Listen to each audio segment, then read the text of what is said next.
If you need help with a cinchy horse, what you actually need is one of two things. You either need help with digestive discomfort or back pain and saddling discomfort. And right now we're going to be jumping into all of the things you need to know about those two things. And I actually am saving the most important thing that you need to know to help with any cinchy horse for very last, because I think that's where it belongs in this conversation. So make sure you watch the whole entire video for all of the best tips.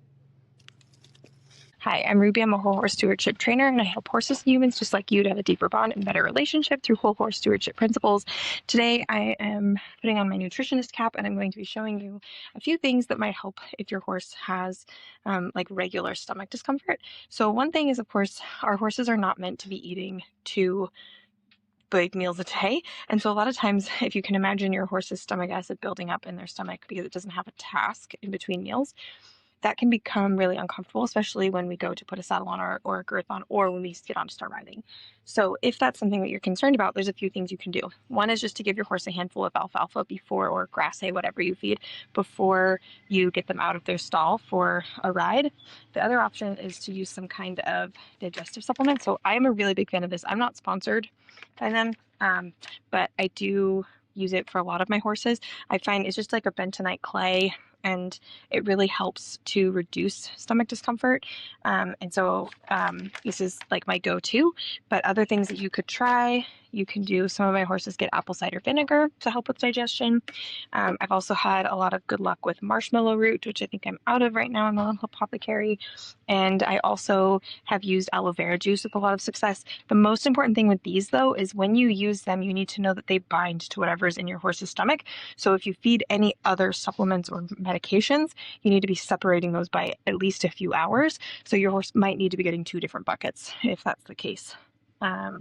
Okay, that's the digestive stuff. Now, number 2 is a saddle fit issue. So I'm going to grab an English saddle just for ease of demonstrating, but you can do this with a Western saddle as well. So a lot of times our horses have pain with saddling because their back hurts. So there's a couple of ways we can check for back pain. Check our saddle fit. You can do this with a Western saddle as well, and it's almost the exact same. So we're just going to check wither clearance here, make sure that there's room here for the withers to move. And then we're also going to check spinal clearance.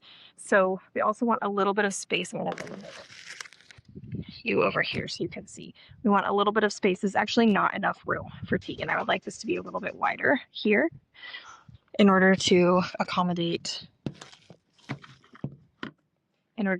spine and muscles. And then we want even pressure here behind the scapula on this panel. Sometimes you'll feel the saddle will kind of pinch tight in one place and be loose in another. So making sure that's pretty even. And then also even pressure under here. And it's nice to also look up the channel from the back to make sure that you have full wither clearance, and make sure you always check both sides. So the most important thing about all of this, if you learn nothing else today, is that these behaviors begin because they are protective in some way, or our horse perceives them to be protective. If our horse is cinchy, it usually indicates that either currently or at some point in the past they've experienced pain with saddling. And the important thing to know about this, though, is that doesn't always mean that the pain is current, that there could have been pain in the past, and the horse learned these protective measures, and now they're continuing this behavior. So if you suspect this is the issue, if you've evaluated your saddle fit, if your horse has good digestion, if you've ruled out all these other things, and you think that this is truly a behavioral response to a learned pattern from their past, then this is the video you need to watch. Go check that out. I go into much more detail about the behavior of cinchiness. And until next time, make sure to hug your horse for me.